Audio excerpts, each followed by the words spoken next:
Hi అండి. ఇది cotton sari. దీనికి చాలా సింపుల్‌గా డిజైన్ పెట్టాలనుకున్నాను. దీనికోసం 2 కలర్ క్లాతులు తీసుకున్నాను. సేమ్ దీంట్లో ఉండే కలర్సు. పట్టు టైప్ క్లాతులు. ఈ 2 కలర్స్ థ్రెడ్స్ కూడా తీసుకున్నాను.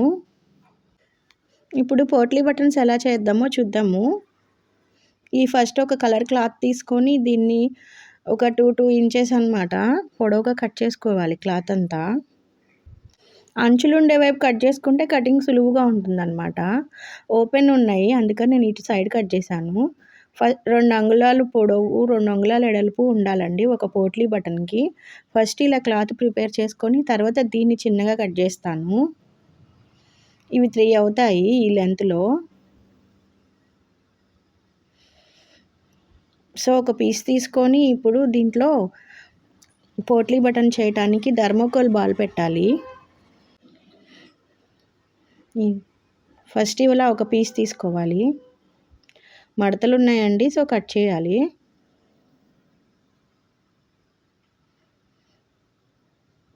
అన్నీ ఇలా సమంగా కట్ చేసుకొని పెట్టుకోవాలండి పీసెస్ అన్నీ. థర్మోకోల్స్ తోటి పోట్లీ బటన్ చేస్తే సాఫ్ట్‌గా ఉంటుంది మిషన్ మీద. సూదులు కూడా ఇరగవన్నమాట.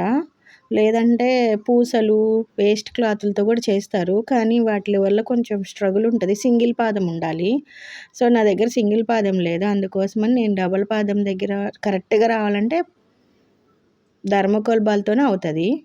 ఇలా థర్మోకోల్ బాల్ దాని లోపల పెట్టి నీట్‌గా టైట్‌గా ఫస్ట్ చుట్టాలి. తర్వాత పూలు కడతాం కదండీ!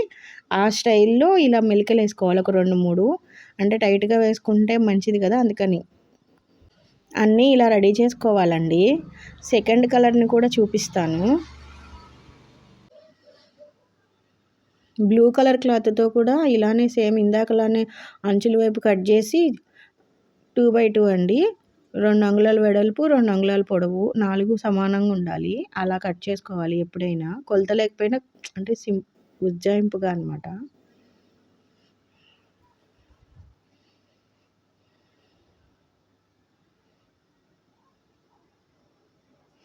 ఇలా థర్మాకోల్ బాల్ దాంట్లో పెట్టి సెంటర్‌కి ఫోల్డ్ చేసి పర్ఫెక్ట్‌గా ముడతలేమి లేకుండా రౌండ్ షేప్ తీసుకోవాలి.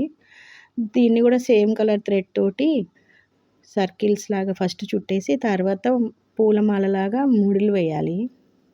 ఇలా వేయటం వల్ల పూస పోకుండా బాగుంటుంది థర్మాకోల్ పూస టైట్‌గా. అన్నీ ఇలా తయారు చేసి పెట్టుకోవాలండి. ఇప్పుడు నేను బ్లౌజ్‌కి అటాచ్ చేసేటప్పుడు మళ్ళీ ఇంకో వీడియో చేస్తాను. Thank you for watching friends. Please subscribe.